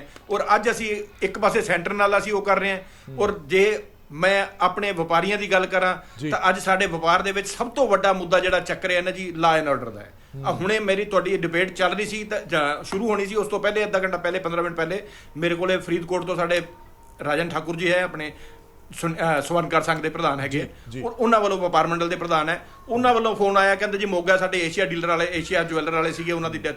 ਮਤਲਬ ਇਹੋ ਜਿਹਾ ਵੱਡਾ ਡਾਕਾ ਹੋਇਆ, ਔਰ ਉੱਥੇ ਆ ਕੇ ਮੂੰਹ ਲਪੇਟੇ, ਸਿਰ ਲਪੇਟੇ। ਯਾਰ ਜੇ ਤੁਸੀਂ ਸਾਨੂੰ ਇੰਨਾ ਸਿਕਿਉਰਿਟੀ, ਸਾਡੀ ਸੇਫਟੀ ਨਹੀਂ ਕਰ ਸਕਦੇ ਤਾਂ ਸਾਨੂੰ ਟੈਕਸ ਕਾਹਦੇ ਵਾਸਤੇ ਲੈਣੇ ਹੋ? ਕੱਲ ਨੂੰ ਤਾਂ ਲੋਕਾਂ ਨੇ, ਸਾਡੇ ਵਪਾਰੀ ਤਾਂ ਉਹ ਕਹਿੰਦੇ ਸਿੰਪਲ ਗੱਲ, ਦੋ ਲਫ਼ਜ਼ ਜਾਣਦੇ ਆ, ਯਾਰ ਜੇ ਤੁਸੀਂ ਸਾਨੂੰ ਸਿਕਿਉਰਿਟੀ ਦੇ ਨਹੀਂ ਸਕਦੇ ਤਾਂ ਫਿਰ ਸਾਡੇ ਕੋਲ ਲੈਣ ਵਾਸਤੇ ਕਿਉਂ ਆਉਂਦੇ ਹੋ? ਸਾਨੂੰ ਸਾਡੇ ਹਾਲ ਤੇ ਛੱਡ ਦਿਓ, ਅਸੀਂ ਤਾਂ ਹੱਥ ਜੋੜ ਕੇ ਖੜ ਜਾਣਗੇ। ਜਿਹੋ ਜਿਹੀਆਂ ਸੜਕਾਂ ਬਣੀਆਂ ਹੋਈਆਂ, ਜਿਹੋ ਜਿਹਾ ਸਿਸਟਮ ਬਣਿਆ ਹੋਇਆ, ਉਵੇਂ ਹੀ ਰਹਿਣ ਦਿਓ, ਸਾਨੂੰ ਤੁਹਾਡੇ ਤੋਂ ਕੁਝ ਨਹੀਂ ਚਾਹੀਦਾ ਜੇ ਤੁਸੀਂ ਇਸੇ ਹਿਸਾਬ ਨਾਲ ਕਰੋਗੇ। ਉਹ ਕਹਿੰਦੇ ਜੇ ਮਾੜਾ ਜਿਹਾ ਕਿਸੇ ਨੇ 2 ਨੰਬਰ ਦਾ 2 ਰੁਪਏ ਦਾ ਵੀ ਸਮਾਨ ਵੇਚਿਆ ਹੋਵੇ ਤਾਂ ਉਹਦੇ ਬਾਹਰ ਤੁਸੀਂ ETO ATC ਤਾਂ ਬਾਹਰ ਖੜਾ ਦਿੰਦੇ ਹੋ। ਤੇ ਜੇ ਕੱਲ ਨੂੰ ਰੋਜ਼ ਹਰ ਦੁਕਾਨ ਦੇ ਉੱਤੇ ਇੱਕ ਸਵਰਨਕਾਰ ਦਾ ਸਿਸਟਮ ਕੀ ਹੈ, ਜਵੈਲਰ ਦਾ ਕੰਮ ਕੀ ਹੈ, ਉਹਨਾਂ ਦੇ ਉੱਤੇ ਕਰੋੜਾਂ ਅਰਬਾਂ ਰੁਪਏ ਦਾ ਹਰ ਬੰਦੇ ਕੋਲੇ, ਹਰੇਕ ਦੁਕਾਨ ਦੇ ਛੋਟੇ ਤੋਂ ਛੋਟੇ ਦੁਕਾਨਦਾਰ ਕੋਲੇ ਵੀ ਲੱਖਾਂ ਕਰੋੜਾਂ ਰੁਪਏ ਦਾ ਮਾਲ ਪਿਆ ਹੁੰਦਾ, ਔਰ ਉੱਥੇ ਪਿਓਰ ਕੈਸ਼ ਹੈ। ਔਰ ਉਹਨਾਂ ਲੋਕਾਂ ਦੇ ਉੱਤੇ ਜਦੋਂ ਮੂੰਹ ਲਪੇਟ ਕੇ ਤੁਸੀਂ ਇਹੋ ਜਿਹਾ ਲਾਭ ਬਣਾ ਦਿਓ, ਯਾਰ ਜਿੱਥੇ ਮੂੰਹ ਲਪੇਟਣ ਵਾਲੀ ਕੋਈ, ਹੁਣ ਤਾਂ ਇਹਨੇ ਕੋਈ ਕਰੋਨਾ ਵਾਲੀ ਕੋਈ ਅਗਨੀ ਡਿਗਰੀ ਉੱਪਰੋਂ, ਪਰ ਇਹ ਸਰਕਾਰ ਨੇ ਕਹਿੰਦੇ ਨਾ ਬਿਲਕੁਲ ਗੂੰਗੀ ਬੋਲੀ ਬਣ ਕੇ ਬੈਠੀ ਹੈ। ਇਹਨਾਂ ਨੂੰ ਕਿਸੇ ਨਾਲ ਕੋਈ ਲੈਣਾ ਦੇਣਾ ਨਹੀਂ ਹੈ, ਔਰ ਆਪ ਦੂਸਰਿਆਂ ਨੂੰ ਟੀਚਰਾ ਕਰਨ ਲੱਗੇ ਵੀ ਇਹਨਾਂ ਨੂੰ ਜਿਹੜਾ ਹੈ ਉੱਪਰੋਂ ਚੁੱਲ੍ਹਿਆਂ ਦੀ ਅੱਗ ਨਹੀਂ ਦਿਖਦੀ ਹੈਲੀਕਾਪਟਰਾਂ ਤੋਂ, ਤੇ ਅੱਜ ਜਿਹੜਾ ਹੈਗਾ ਇਹਨਾਂ ਨੂੰ ਕਿਸੇ ਦੀ ਚੁੱਲ੍ਹੇ ਦੀ ਅੱਗ ਨਹੀਂ ਦਿਖਦੀ ਤੇ ਕਿਸੇ ਨੂੰ ਕਿਸੇ ਦਾ ਉਹ ਨਹੀਂ ਦਿਖਦਾ। ਮੈਨੂੰ ਸਿਕਿਉਰਿਟੀ ਦੀ ਲੋੜ ਨਹੀਂ ਹੈ, ਜੇ ਤੈਨੂੰ ਸਿਕਿਉਰਿਟੀ ਦੀ ਲੋੜ ਹੈਗੀ ਹੈ ਤਾਂ ਤੂੰ ਮੁਰਗੀ ਖਾਨਾ ਖੋਲ ਲੈ। ਅੱਜ ਇਹੀ ਲੋਕਾਂ ਨੂੰ, ਇਹਨਾਂ ਲੋਕਾਂ ਨੂੰ ਪੁੱਛਣ ਵਾਲਾ ਹੋਵੇ ਤਾਂ ਕੋਈ ਜਵਾਬ ਨਹੀਂ ਹੈ ਕੋਈ ਗੱਲ ਦਾ। ਉਹ ਕਹਿੰਦੇ ਨਾ ਤੁਹਾਡੇ ਕਦੇ ਪ੍ਰੈਸ ਵਾਲੇ ਨੂੰ ਅੱਗੇ ਆਣ ਦੇਣਾ ਤੇ ਨਾ ਹੀ ਕਦੇ ਕਿਸੇ ਆਮ ਬੰਦੇ ਦੇ ਜਵਾਬ ਦੇਣਾ। ਤੁਸੀਂ ਇਹ ਕਹਿ ਰਹੇ ਹੋ ਕਿ ਸਾਹਮਣੇ ਦਿਖਦੀ ਹੋਈ ਚੀਜ਼ ਨੂੰ, ਸਾਹਮਣੇ ਦਿਖ ਰਹੀ ਚੀਜ਼ ਨੂੰ ਮਨਾ ਕਰ ਦੇਣਾ। ਬਿਲਕੁਲ ਠੀਕ ਹੈ, ਟੈਕਸਸ ਵਧਾ ਰਹੇ ਹੋ ਤੇ ਜੇ ਸਹੂਲਤਾਵਾਂ ਦੇ ਰਹੇ ਹੋ ਫਿਰ ਟੈਕਸਸ ਦੇਣ 'ਚ ਕੋਈ ਇਤਰਾਜ਼ ਨਹੀਂ। ਜੇ ਸੁਰੱਖਿਆ ਦੇ ਰਹੇ ਹੋ, ਲਾਅ ਐਂਡ ਆਰਡਰ ਮੇਨਟੇਨ ਕਰ ਰਹੇ ਹੋ, ਮੈਂ ਉਹੀ ਕਹਿ ਰਿਹਾ ਵੀ 1 ਰੁਪਿਆ, ਮੈਂ ਉਹੀ ਕਹਿ ਰਿਹਾ ਸੀ, ਮੈਂ ਹਰਪ੍ਰੀਤ ਜੀ ਇਹੀ ਗੱਲ ਮੈਂ ਉਹਨਾਂ ਨੂੰ ਕਹਿ ਰਿਹਾ ਸੀ। ਮੈਂ ਕਿਹਾ ਅੱਜ ਡਿਬੇਟ ਚੱਲ ਰਹੀ ਹੈ ਸਾਡੀ 1 ਰੁਪਏ ਜਿਹੜਾ, ਉਹ ਕਹਿੰਦਾ 1 ਛੱਡੋ ਤੁਸੀਂ 2 ਰੁਪਏ ਵਧਾ ਦਿਓ। ਇਹ ਸਾਡੇ ਪ੍ਰਧਾਨ ਦਾ ਬਿਆਨ ਸੀਗਾ ਵੀ 2 ਰੁਪਏ ਵਧਾ ਦਿਓ ਪਰ ਸਾਡੀ ਸਿਕਿਉਰਿਟੀ ਦਾ ਦਿਓ ਸਾਨੂੰ। ਜੇ ਸਾਨੂੰ, ਅਸੀਂ ਦੁਕਾਨ ਤੇ ਬੈਠ ਜੋਗੇ ਨਹੀਂ ਹੋਵਾਂਗੇ, ਸਾਡੇ ਬੰਦੇ ਨਹੀਂ ਰਹਿਣਗੇ ਤਾਂ ਅਸੀਂ ਇਹ ਜਿਹੇ 1 ਰੁਪਏ 2 ਰੁਪਏ ਤੋਂ ਕਰਾਣਾ ਕੀ ਹੈ? ਚਲੋ ਆਪਣੇ ਇਹੋ ਜਿਹੀਆਂ ਚੀਜ਼ਾਂ ਜਦੋਂ ਵਪਾਰ ਦੇ ਵਿੱਚ ਆਉਣ ਲੱਗ ਗਈਆਂ, ਆਮ ਲੋਕਾਂ ਦੇ ਵੀ ਕੁਝ ਰਿਐਕਸ਼ਨ ਆਏ ਹੋਏ ਨੇ ਪੈਟਰੋਲ ਡੀਜ਼ਲ ਦੇ ਵਧੇ ਹੋਏ ਰੇਟਾਂ ਤੇ, ਉਹ ਵੀ ਇੱਕ ਵਾਰ ਸੁਣ ਲੈਣੇ। ਇਹਨੂੰ ਸਰ ਘੱਟ ਤੋਂ ਘੱਟ ਕਰਨਾ ਚਾਹੀਦਾ ਹੈ। ਦਿਨ ਤੋਂ ਦਿਨ ਮਹਿੰਗਾਈ ਵੱਧ ਰਹੀ ਆ, ਲੋਕਾਂ ਦੇ ਚਲੋ ਦਿਹਾੜੀ ਦੇ ਮਹਾਂ ਖਰਚੇ ਪੂਰੇ ਹੁੰਦੇ ਆ ਕਿ ਮੰਨ ਲਓ ਬੰਦਾ 400 ਰੁਪਇਆ ਦਿਹਾੜੀ ਲਾਉਂਦੇ, ਰੋਜ਼ ਦਾ 100 ਰੁਪਏ ਦਾ ਤੇਲ ਲਾਓ ਤੁਸੀਂ, ਤੇ ਮਤਲਬ ਵੀ ਘੱਟ ਤੋਂ ਘੱਟ ਜੋ ਹੋ ਸਕਦਾ ਸਰਕਾਰ ਨੂੰ ਕਰਨਾ ਚਾਹੀਦਾ। ਭਾਈ ਰੇਟ ਤਾਂ ਵਧਣਾ ਨਹੀਂ ਚਾਹੀਦਾ ਕਿਉਂਕਿ ਅੱਗੇ ਬੜੀ ਮੁਸ਼ਕਿਲ ਆ ਤੇਲ ਪਵਾਉਣਾ, ਤੇ ਇਸ ਕਰਕੇ ਮੈਂ ਤਾਂ ਕਹਿੰਦਾ ਵੀ ਰੇਟ ਘੱਟ ਹੋਣਾ ਚਾਹੀਦਾ, ਵਧਣਾ ਨਹੀਂ ਚਾਹੀਦਾ। ਤੇ ਇਹ ਤਾਂ ਸਰਕਾਰ ਨੂੰ ਇਹੋ ਬੇਨਤੀ ਆ ਵੀ ਰੇਟ ਘੱਟ ਕਰਨ। ਪੈਟਰੋਲ ਦੇ ਦਾਮ ਵਧਣ ਦੇ ਨਾਲ ਕੀ ਆ, ਹੋਰ ਵੀ ਮਹਿੰਗਾਈ ਜ਼ਿਆਦਾ ਵਧੂਗੀ, ਸਬਜ਼ੀਆਂ ਦੇ ਰੇਟਾਂ ਤੇ, ਫਲਾਂ ਦੇ ਰੇਟਾਂ ਤੇ, ਹੋਰ ਜਿਹੜੇ ਸਾਰੇ ਯਾਨੀ ਕਿ ਇਹਦਾ ਅਸਰ ਪਊਗਾ। ਮਹਿੰਗਾਈ ਇਹਦੇ ਨਾਲ ਹੋਰ ਜ਼ਿਆਦਾ ਵੱਧ ਜਾਣੀ ਹੈ। ਦੇਖੋ ਜੀ, ਇਹ ਤਾਂ ਮਤਲਬ ਇੱਕ ਬਹੁਤ ਵੱਡੀ ਲੋਕਾਂ ਤੇ, ਪਬਲਿਕ ਤੇ ਮਾਰ ਹੈ, ਗਲਤ ਹੈ ਇਹ ਜਿਹੜੇ ਆ ਇਸ ਤਰ੍ਹਾਂ ਰੇਟ ਵਧਣੇ ਆ। ਪਹਿਲਾਂ ਹੀ ਲੋਕ ਗਰੀਬੀ ਦੀ ਮਾਰ ਵਿੱਚ ਆ ਤੇ ਰਿਸੈਸ਼ਨ ਚੱਲ ਰਿਹਾ, ਹਰ ਲੋਕਾਂ ਦਾ ਜਿਹੜਾ ਕੰਮ ਹੈ ਉਹ ਬਹੁਤ ਮੰਦਾ ਚੱਲਦਾ, ਜ਼ਿੰਦਗੀ ਲੋਕਾਂ ਦੀ ਵੱਧ ਤੋਂ ਬੱਤਰ ਹੈ। ਇਹ ਰੇਟ ਵਧਣ ਨਾਲ ਤਾਂ ਹੋਰ ਵੀ ਸਾਰੇ ਫਿਰ ਰੇਟ ਸਬਜ਼ੀਆਂ ਦੇ ਰੇਟ ਵੀ ਵਧਣਗੇ, ਸਭ ਕੁਝ ਵਧੇਗਾ। ਜਿਹੜਾ ਗਰੀਬ ਆ ਉਹਨਾਂ ਜੀਣਾ ਹੋਰ ਵੀ ਮੁਸ਼ਕਲ ਹੋ ਜਾਏਗਾ। ਇਹਦੇ ਨਾਲ ਜਿਹੜੀ ਮਾਰ ਆ ਜੀ, ਹੁਣ ਝੋਨੇ ਦਾ ਸੀਜ਼ਨ ਲਵਾਈ ਦਾ ਸ਼ੁਰੂ ਹੋਣ ਵਾਲਾ, ਇਹਦੇ ਨਾਲ ਜਿਹੜੀ ਮਾਰ ਆ ਸਭ ਤੋਂ ਵੱਧ ਉਹ ਕਿਸਾਨ ਨੂੰ ਪੈਣੀ ਆ, ਕਿਉਂਕਿ ਜਿਹੜੀ ਡੀਜ਼ਲ ਦੀ ਖਪਤ ਆ ਉਹ ਬਹੁਤ ਜ਼ਿਆਦਾ ਹੋਣੀ ਆ, ਪੈਟਰੋਲ ਦੀ ਖਪਤ ਵੀ ਜ਼ਿਆਦਾ ਹੋਣੀ ਆ। ਨੁਕਸਾਨ ਤਾਂ ਸਾਰਿਆਂ ਨੂੰ ਬਰਾਬਰ ਆ, ਪਰ ਜਿਹੜਾ ਕਿਸਾਨ ਦਾ ਹੈ ਸੀਜ਼ਨ ਤੇ ਮੌਕੇ ਤੇ ਆ ਕੇ ਇਹਨਾਂ ਨੇ ਤੇਲ ਦਾ ਰੇਟ ਵਧਾਵਾ ਹੈ, ਕਿਸਾਨ ਦੇ ਬਹੁਤ ਹੀ ਵਿਰੋਧੀ ਫੈਸਲਾ ਵਾ। ਸੋ ਆਮ ਲੋਕ ਬੜੇ ਸੁਚੇਤ ਹੋ ਚੱਲੇ ਨੇ। ਆਮ ਲੋਕਾਂ ਨੂੰ ਤੁਸੀਂ ਦੇਖਿਆ, ਘਰ ਦੀਆਂ ਬੀਬੀਆਂ ਵੀ ਇਹ ਕਹਿ ਰਹੀਆਂ ਨੇ ਕਿ ਸਾਨੂੰ ਪਤਾ ਪੈਟਰੋਲ ਡੀਜ਼ਲ ਦੇ ਰੇਟ ਜਦੋਂ ਵਧਣਗੇ ਤਾਂ ਸਬਜ਼ੀਆਂ ਦੇ ਵੀ ਰੇਟ ਵਧਣਗੇ, ਫਲਾਂ ਦੇ ਰੇਟ ਵਧਣਗੇ, ਰਾਸ਼ਨ ਦੇ ਰੇਟ ਵਧਣਗੇ, ਹਰ ਚੀਜ਼ ਦਾ ਸਿੱਧੇ ਤਰੀਕੇ ਨਾਲ ਰੇਟ ਵਧੇਗਾ ਹੀ ਵਧੇਗਾ। ਔਰ ਖਾਸ ਤੌਰ ਤੇ ਜ਼ਮੀਂਦਾਰ ਦੇ ਲਈ ਬੜਾ ਔਖਾ ਹੈ। ਮੋਂਗਿਆ ਸਾਹਿਬ ਜ਼ਿਆਦਾ ਬਿਹਤਰ ਦੱਸ ਸਕਦੇ ਨੇ। ਮੋਂਗਿਆ ਸਾਹਿਬ, ਮੇਰੇ ਦੋ ਅਹਿਮ ਸਵਾਲ ਨੇ। ਪਹਿਲਾ ਸਵਾਲ, ਪੰਜਾਬ ਦੇ ਵਿੱਚ ਸਭ ਤੋਂ ਵੱਧ ਖਪਤ ਜਿਹੜੀ ਹੈ ਡੀਜ਼ਲ ਦੀ, ਉਹ ਕੌਣ ਕਰਦੇ ਨੇ? ਜੇ ਸਿੱਧਾ ਡਾਇਰੈਕਟ ਅਸਰ ਪਏਗਾ ਤਾਂ ਉਹ ਕਿਸ ਭਾਈਚਾਰੇ ਤੇ ਪਏਗਾ? ਦੂਜਾ ਸਵਾਲ, ਬਹੁਤ ਸਾਰੇ ਲੋਕ ਨੇ, ਉਹਨਾਂ ਨੇ ਇੱਕ ਰੇਟ ਫਿਕਸ ਕੀਤਾ ਹੁੰਦਾ, ਪ੍ਰਾਈਸ ਫਿਕਸ ਕੀਤਾ ਹੁੰਦਾ, ਮੈਂ ਮੋਟਰਸਾਈਕਲ ਦੇ ਵਿੱਚ 200 ਰੁਪਏ ਦਾ ਤੇਲ ਹੀ ਪਾਉਣਾ, ਭਾਵੇਂ ਉਹ ਪੈਟਰੋਲ ਦਾ ਰੇਟ 90 ਹੋਵੇ, 95 ਹੋਵੇ, 100 ਹੋਵੇ, 110 ਹੋਵੇ, ਉਹਨੇ ਪਾਉਣਾ 200 ਦਾ ਹੀ ਆ। ਉਹਦਾ ਖਮਿਆਜ਼ਾ ਡੀਲਰਾਂ ਨੂੰ ਭੁਗਤਣਾ ਪੈਂਦਾ, ਖਪਤਕਾਰ ਨੂੰ ਤਾਂ ਭੁਗਤਣਾ ਪਏਗਾ ਹੀ ਪਏਗਾ, ਕਿਉਂਕਿ ਉਹਨੇ ਤਾਂ 200 ਦਾ ਹੀ ਪਾਉਣਾ। ਕੁਆਂਟੀਟੀ ਦੇ ਵਿੱਚ ਫਰਕ ਆ ਜਾਂਦਾ। ਬਿਲਕੁਲ ਸਰ, ਜਿਹੜਾ ਪਹਿਲਾ ਸਵਾਲ ਹੈ ਤੁਹਾਡਾ ਜੀ, ਕਿ ਸਭ ਤੋਂ ਜ਼ਿਆਦਾ ਅਸਰ ਫਾਰਮਿੰਗ ਕਮਿਊਨਿਟੀ ਨੂੰ ਪਏਗਾ, ਕਿਉਂਕਿ ਸਭ ਤੋਂ ਜ਼ਿਆਦਾ ਖਪਤ ਹੀ ਡੀਜ਼ਲ ਦੀ ਐਗਰੀਕਲਚਰ ਸੈਕਟਰ 'ਚ ਹੁੰਦੀ ਹੈ। ਜੇ ਆਪਾਂ 100% ਲਈਏ, ਉਹ 'ਚੋਂ 45% ਸਿਰਫ ਔਰ ਸਿਰਫ ਐਗਰੀਕਲਚਰ ਸੈਕਟਰ 'ਚ ਹੈ, 25% ਟਰਾਂਸਪੋਰਟਰ ਹੈ, 15% ਇੰਡਸਟਰੀ ਹੈ, ਔਰ ਜਿਹੜਾ ਆਮ ਖਪਤਕਾਰ ਜਿਹਨੂੰ ਆਪਾਂ ਰਿਟੇਲ ਕੰਜ਼ਿਊਮਰ ਕਹਿੰਦੇ ਆ, ਉਹ ਸਿਰਫ 10% ਹੈ। ਦੇਖੋ ਜੀ, ਸਭ ਤੋਂ ਜ਼ਿਆਦਾ ਅਸਰ ਫਾਰਮਰ ਨੂੰ ਹੈ। ਉਸ ਤੋਂ ਬਾਅਦ ਜਿਹੜਾ ਦੂਜਾ ਸਵਾਲ ਹੈ ਤੁਹਾਡਾ ਜੀ, ਉਹ ਤੇ ਸਿੱਧਾ ਅਸਰ ਡੀਲਰਸ ਤੇ ਪਏਗਾ, ਕਿਉਂਕਿ ਜੇ 100 ਰੁਪਏ ਜੇ ਰੇਟ ਵਧੇਗਾ, ਉਹਨਾਂ ਨੇ ਪੈਸਾ ਫਿਕਸ ਕੀਤਾ ਹੋਇਆ ਇਨ ਟਰਮਸ ਆਫ ਲੀਟਰਸ ਦਾ, ਉਹਨਾਂ ਦੀ ਖਪਤ ਘਟ ਜਾਏਗੀ ਔਰ ਉਹਨਾਂ ਨੂੰ ਉਸੇ ਵੇਲੇ ਆਪਣੇ ਆਪ ਨੂੰ ਇਕਨੋਮਾਈਜ਼ ਕਰਨਾ ਪਏਗਾ।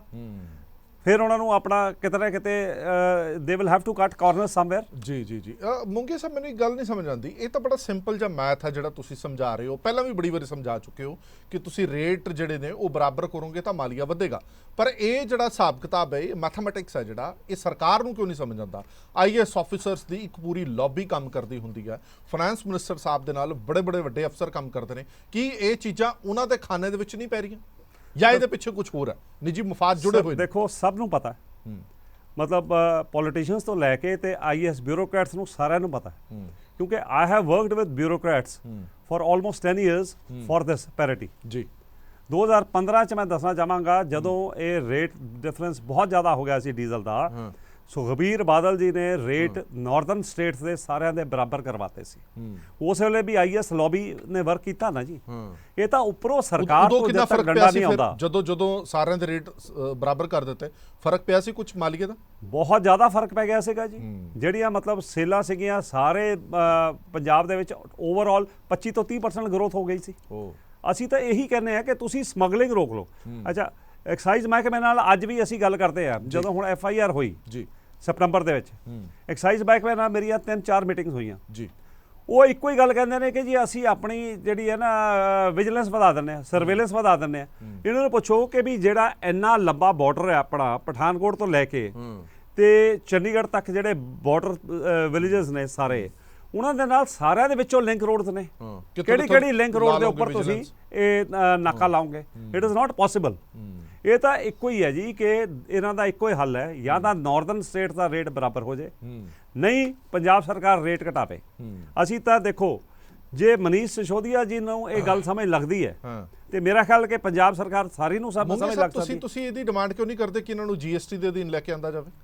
ਜਦੋਂ ਤੁਸੀਂ ਇਹ ਵਾਰ-ਵਾਰ ਸਰਕਾਰ ਦਾਵਾ ਕਰਦੀ ਹੈ, ਸੈਂਟਰ ਦੀ ਗਵਰਨਮੈਂਟ, ਇੱਕ ਮੁਲਕ ਇੱਕ ਟੈਕਸ, ਤਾਂ ਕੀ ਇੱਕ ਟੈਕਸ ਨਹੀਂ ਹੋਣਾ ਚਾਹੀਦਾ? ਇੱਥੇ ਜਿਹੜਾ ਮੈਂ ਹੁਣੇ ਦਿਖਾਇਆ ਸੀਗਾ ਕੱਟ ਆਫ, ਤਾਂ ਉਹਦੇ ਵਿੱਚ ਅਸੀਂ ਦੇਖਿਆ ਸੀਗਾ ਕਿ ਉਹਦੇ ਵਿੱਚ ਵੈਟ ਦਾ ਰੇਟ ਅਲੱਗ, ਐਕਸਾਈਜ਼ ਦਾ ਰੇਟ ਅਲੱਗ, ਬੇਸਿਕ ਪ੍ਰਾਈਸ ਅਲੱਗ, ਡੀਲਰ ਕਮਿਸ਼ਨ ਅਲੱਗ, ਹੋਰ ਲੱਲਾ ਭਗਬਾ ਬਥੇਰਾ ਕੁਛ ਸੀਗਾ। ਇੱਥੇ ਇੱਕ ਟੈਕਸ ਨਹੀਂ ਹੋਣਾ ਚਾਹੀਦਾ ਫਿਰ? ਸਰ, GST ਹੋਣਾ ਚਾਹੀਦਾ ਹੈ, ਲੇਕਿਨ GST ਦੀ ਵੀ ਗੱਲ ਪਿਛਲੇ 5 ਸਾਲ ਤੋਂ ਚੱਲ ਰਹੀ, ਜਦੋਂ ਦਾ ਇਹ 2017 ਚ GST ਰਜੀਮ ਆਇਆ। ਹਰ ਵਾਰੀ ਇਹ ਕੀ ਹੈ ਕਿ ਜੇ ਇਹ GST ਚ ਲਿਆਣਾ ਹੈ ਤੇ 100% ਸਹਿਮਤੀ ਚਾਹੀਦੀ ਹੈ, ਮੈਜੋਰਟੀ ਨਹੀਂ ਹੈ। ਜੇ 2 ਸਟੇਟਸ ਨੇ ਵੀ ਆਬਜੈਕਟ ਕਰਤਾ ਤੇ ਉਹ GST ਚ ਨਹੀਂ ਆਏਗਾ। ਸਟੇਟਸ ਇਸ ਕਰਕੇ ਆਬਜੈਕਟ ਕਰਦੀਆਂ ਕਿ ਉਹਨਾਂ ਦਾ ਜਿਹੜਾ ਮੇਨ ਰੈਵਨਿਊ ਹੈ ਉਹ ਸ਼ਰਾਬ ਔਰ ਪੈਟਰੋਲੀਅਮ ਪ੍ਰੋਡਕਟਸ ਹੈ। ਉਹਨਾਂ ਨੂੰ ਇਹ ਲੱਗਦਾ ਹੈ ਕਿ ਵੀ ਸਾਡਾ ਮਤਲਬ ਹੱਥੋਂ ਸਾਰਾ ਕੁਝ ਨਿਕਲ ਜਾਏਗਾ। ਮੈਂ ਇਹਨਾਂ ਨੂੰ ਕਹਿੰਦਾ ਹੈ ਕਿ ਜੀ ਪੰਜਾਬ ਸਰਕਾਰ ਨੂੰ, ਤੁਸੀਂ ਸ਼ਰਾਬ ਦਾ ਐਕਸਪੈਰੀਮੈਂਟ ਕਰਤਾ। ਸ਼ਰਾਬ ਤਾਂ ਇੱਕ ਲਗਜ਼ਰੀ ਹੈ ਜੀ। ਤੁਸੀਂ ਪੈਟਰੋਲ ਡੀਜ਼ਲ ਜਿਹੜੀ ਇੱਕ ਨੈਸੈਸਿਟੀ ਹੈ, ਕਾਮਨ ਮੈਨ, ਇਹਦਾ ਸਾਰਾ ਪੰਜਾਬ ਪੂਰਾ ਸੂਬਾ ਇਫੈਕਟ ਹੁੰਦਾ ਹੈ। ਆਪਾਂ ਉਸ ਤੇ ਕੰਸੈਂਟਰੇਟ ਕਰੋ। ਤੁਸੀਂ ਸਾਡੇ ਨਾਲ ਡਿਸਕਸ਼ਨ ਕਰੋ, ਅਸੀਂ ਓਪਨ ਆ, ਮਤਲਬ let us have a discussion openly ਗੱਲ ਕਰਕੇ ਅਸੀਂ ਤੁਹਾਨੂੰ ਕਨਵਿੰਸ ਕਰਾਉਣ ਦੀ ਕੋਸ਼ਿਸ਼ ਕਰਾਂਗੇ ਕਿ ਸਰਕਾਰ ਦਾ ਮਾਲੀਆ ਕਿਵੇਂ ਵਧੇਗਾ। ਦੇਖੋ ਅਸੀਂ ਵੀ ਸਰਵਾਈਵ ਤਾਂ ਹੀ ਕਰਾਂਗੇ ਜੇ ਪੰਜਾਬ ਸਰਕਾਰ ਦਾ ਮਾਲੀਆ ਵਧੇਗਾ। ਬਿਲਕੁਲ ਠੀਕ, ਬਿਲਕੁਲ ਠੀਕ। ਅੱਜ ਦੀ ਹਾਲਾਤ ਇਹ ਨੇ ਕਿ 1200 ਪੈਟਰੋਲ ਪੰਪ, ਕੋਈ 3700 ਪੈਟਰੋਲ ਪੰਪ ਹੈ ਪੰਜਾਬ ਦੇ ਵਿੱਚ, ਜਿਸ ਚੋਂ 1200 ਪੈਟਰੋਲ ਪੰਪ ਬੰਦ ਹੋਣ ਦੀ ਕਗਾਰ ਤੇ ਹੈ। ਇਸੇ ਕਰਕੇ ਸਿਰਫ ਬਾਰਡਰ ਏਰੀਆਸ ਤੇ ਹੋਏਗਾ। ਹਾਂਜੀ, ਜ਼ਿਆਦਾਤਰ ਬਾਰਡਰ एरियाज और हाईवेज, नेशनल हाईवेज जिन्ने भी हाईवेज, स्टेट हाईवेज और नेशनल हाईवेज दूसरिया स्टेट तो पास करते हैं, उन्होंने उपर जिन्ने पंप ने वो सारे दे सारे मतलब बंद होने की कगार ते ने। मैं एग्जाम्पल देना जी रोपड़ जिले का। जी जी, रोपड़ दे विच तुसीं देखना कि बिलासपुर कोई 6-7 सीमेंट प्लांट ने, वो तो डेली 3000 गड्डी लोड होकर निकलती है।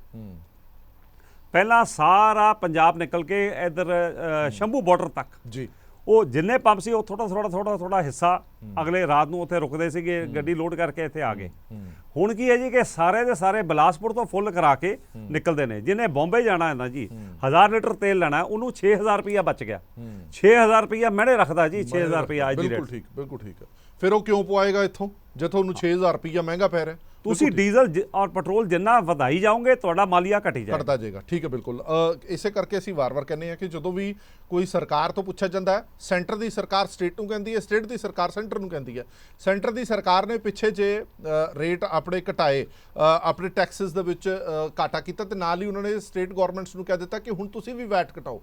ਬਹੁਤ ਸਾਰੀਆਂ ਸਰਕਾਰਾਂ ਨੇ ਵੈਟ ਘਟਾਇਆ, ਕਈਆਂ ਨੇ ਨਹੀਂ ਵੀ ਘਟਾਇਆ। ਇਸ ਕਰਕੇ ਵਾਰ-ਵਾਰ ਕਿਹਾ ਜਾਂਦਾ ਕਿ ਜਿੰਨੇ ਵੀ ਪੈਟਰੋਲ ਪੰਪ ਨੇ ਉਹਨਾਂ ਤੇ ਲਿਖਿਆ ਹੋਣਾ ਚਾਹੀਦਾ ਵੀ ਆਹ ਆਮ ਰੇਟ ਹੈ, ਇਹ ਸੈਂਟਰਲ ਦੇ ਟੈਕਸਿਸ ਨੇ, ਇਹ ਸਟੇਟ ਦੇ ਟੈਕਸਿਸ ਨੇ, ਇਹ ਡੀਲਰ ਦੀ ਕਮਿਸ਼ਨ ਹੈ, ਇਹ ਬੇਸਿਕ ਪ੍ਰਾਈਸ ਹੈ, ਤਾਂ ਜੋ ਪਤਾ ਲੱਗ ਸਕੇ ਕਿ ਕਿਹੜੀ ਸਰਕਾਰ ਕਿੰਨਾ ਤੁਹਾਡੇ ਤੋਂ ਪੈਸਾ ਲੈ ਰਹੀ ਆ। ਤੁਹਾਡੀ ਜੇਬ ਦੇ ਵਿੱਚੋਂ ਜਦੋਂ 1 ਲੀਟਰ ਪੈਟਰੋਲ ਦੇ ਲਈ ਜਾਂ ਡੀਜ਼ਲ ਦੇ ਲਈ ਰੁਪਈਏ ਨਿਕਲਦੇ ਨੇ ਤਾਂ ਉਹਨਾਂ ਦੇ ਵਿੱਚੋਂ ਕਿੰਨੇ ਪੈਸੇ ਸਰਕਾਰਾਂ ਦੀਆਂ ਜੇਬਾਂ 'ਚ ਜਾਂਦੇ ਨੇ। ਤੁਹਾਨੂੰ ਇਹਦੀ ਅਵੇਅਰਨੈਸ ਹੋਣੀ ਬੜੀ ਜ਼ਰੂਰੀ ਹੈ। ਇੱਕ ਸੈਂਪਲ ਅਸੀਂ ਤੁਹਾਡੇ ਨਾਲ ਸ਼ੇਅਰ ਵੀ ਕੀਤਾ।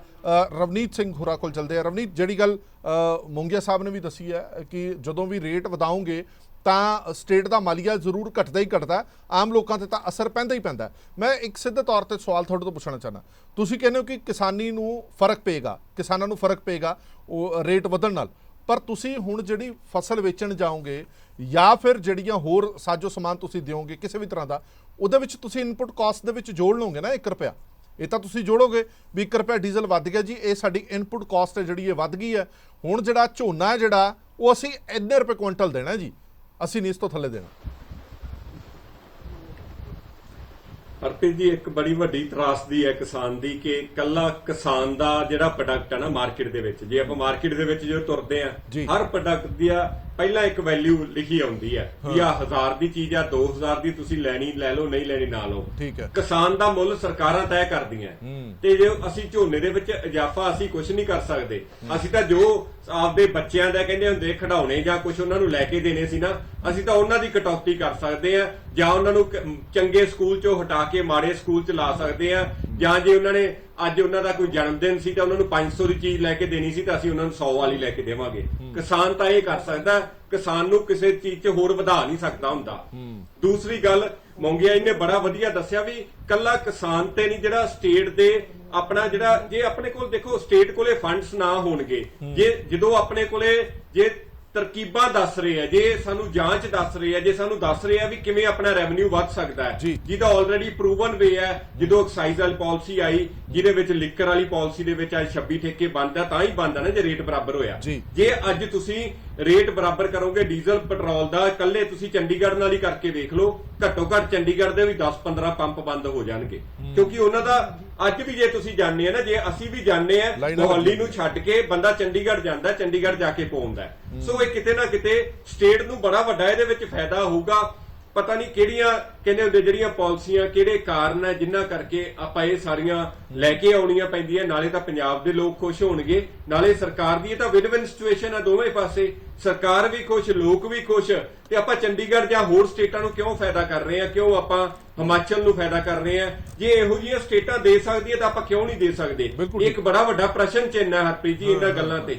ਜੀ ਬਿਲਕੁਲ ਠੀਕ ਹੈ। ਤੁਸੀਂ ਕਦੇ ਵੀ ਹਾਈਵੇ ਤੇ ਜਾਓ ਤਾਂ ਵੱਖ-ਵੱਖ ਪੈਟਰੋਲ ਪੰਪਾਂ ਦੇ ਬਾਹਰ ਵੱਡੇ-ਵੱਡੇ ਪੋਸਟਰਾਂ ਤੇ ਲਿਖਿਆ ਹੁੰਦਾ ਹਰਿਆਣਾ ਨਾਲੋਂ 1 ਰੁਪਏ ਡੀਜ਼ਲ ਸਸਤਾ, ਪੰਜਾਬ ਨਾਲੋਂ 4 ਰੁਪਏ ਡੀਜ਼ਲ ਸਸਤਾ। ਉਹ ਇਸੇ ਲਈ ਲਿਖਿਆ ਜਾਂਦਾ ਹੈ ਕਿ ਜਿਹੜਾ ਵੀ ਕੰਜ਼ਿਊਮਰ जिसने हरियाणा जाके तेल पवाना है वो पंजाब भी पवा लेगा जो उन्होंने सस्ता मिलेगा, जे नहीं मिलेगा तो इन्ना की पवाएगा कि जाके हरियाणे ਦੇ ਵਿੱਚੋਂ ਟੈਂਕੀ ਫੁੱਲ करे। ਇਹ ਇੱਕ ਵੱਡਾ ਨੁਕਸਾਨ, ਵੱਡਾ ਮਾਲੀਏ ਦਾ ਨੁਕਸਾਨ ਹੈ ਜਿਹੜਾ ਇਹ ਸਰਕਾਰਾਂ ਨੂੰ ਹੋ ਰਿਹਾ। ਸਰਕਾਰਾਂ ਨੂੰ ਸਮਝਣਾ ਪਏਗਾ ਕਿ ਤੁਸੀਂ ਆਪਣੇ ਘਰੋਂ ਕੱਢ ਕੇ ਲੋਕਾਂ ਨੂੰ ਬਾਹਰ ਭੇਜ ਰਹੇ ਹੋ ਕਿ ਬਾਹਰੋਂ ਜਾਓ ਤੁਸੀਂ ਪੈਟਰੋਲ ਤੇ ਡੀਜ਼ਲ ਪਾਓ, ਇੱਥੋਂ ਨਾ ਪਾਓ, ਜਿਸ ਦੇ ਨਾਲ ਸਿੱਧਾ ਅਸਰ ਮਾਲੀਏ ਤੇ ਪੈਂਦਾ। ਬਹੁਤ ਬਹੁਤ ਧੰਨਵਾਦ ਸਾਰੇ ਮਹਿਮਾਨਾਂ ਦਾ ਇਸ ਪੂਰੀ ਵਿਚਾਰ ਚਰਚਾ ਜੁੜੇ ਰਹਿਣ ਦੇ ਲਈ।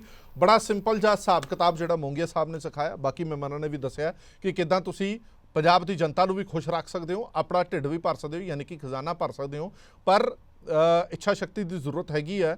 ਉਹ ਇੱਛਾ ਸ਼ਕਤੀ ਸਰਕਾਰ ਦਿਖਾਉਂਦੀ ਹੈ ਨਹੀਂ ਦਿਖਾਉਂਦੀ ਹੈ ਤਾਂ ਪਤਾ ਨਹੀਂ, ਪਰ ਹਾਂ ਇਹ ਜ਼ਰੂਰ ਹੈ ਕਿ 4 ਮਹੀਨਿਆਂ ਦੇ ਵਿੱਚ 2 ਵਾਰ ਵੈਟ ਵੱਧ ਗਿਆ। ਇਹ ਆਮ ਲੋਕਾਂ ਨੂੰ ਸਮਝਣਾ ਬੜਾ ਜ਼ਰੂਰੀ ਹੈ, ਨਹੀਂ ਤਾਂ ਆਮ ਲੋਕਾਂ ਨੂੰ ਲੱਗਦਾ ਕਿ ਪੈਟਰੋਲ ਡੀਜ਼ਲ ਦੇ ਰੇਟ ਨੇ ਜਿਹੜੇ ਉਹ ਸੈਂਟਰ ਦੀ ਸਰਕਾਰ ਹੀ ਵਧਾਉਂਦੀ ਹੈ। ਸੈਂਟਰ ਦੀ ਸਰਕਾਰ ਵੀ ਵਧਾਉਂਦੀ ਹੈ ਆਪਣੇ ਟੈਕਸਿਸ ਦੇ ਵਿੱਚ ਵਾਧਾ ਕਰਕੇ, ਪਰ ਸਟੇਟ ਗੌਰਮੈਂਟ ਵੀ ਵੈਟ ਦੇ ਵਿੱਚ ਵਾਧਾ ਕਰਕੇ ਰੇਟ ਦੇ ਵਿੱਚ ਇਜ਼ਾਫਾ ਕਰ ਸਕਦੀ ਹੈ, ਜੋ ਕਿ ਹੁਣ ਕੀਤਾ। ਲਗਭਗ 1 ਰੁਪਈਆ ਡੀਜ਼ਲ ਤੇ ਪੈਟਰੋਲ ਦੇ ਰੇਟ ਵੱਧ ਗਏ ਨੇ। ਦੇਸ਼ ਦੁਨੀਆ ਦੇ ਬਾਕੀ ਖਬਰਾਂ ਲਈ ਬਣੇ ਰਹੋ PTC ਨਿਊਜ਼ ਦੇ ਨਾਲ। ਧੰਨਵਾਦ।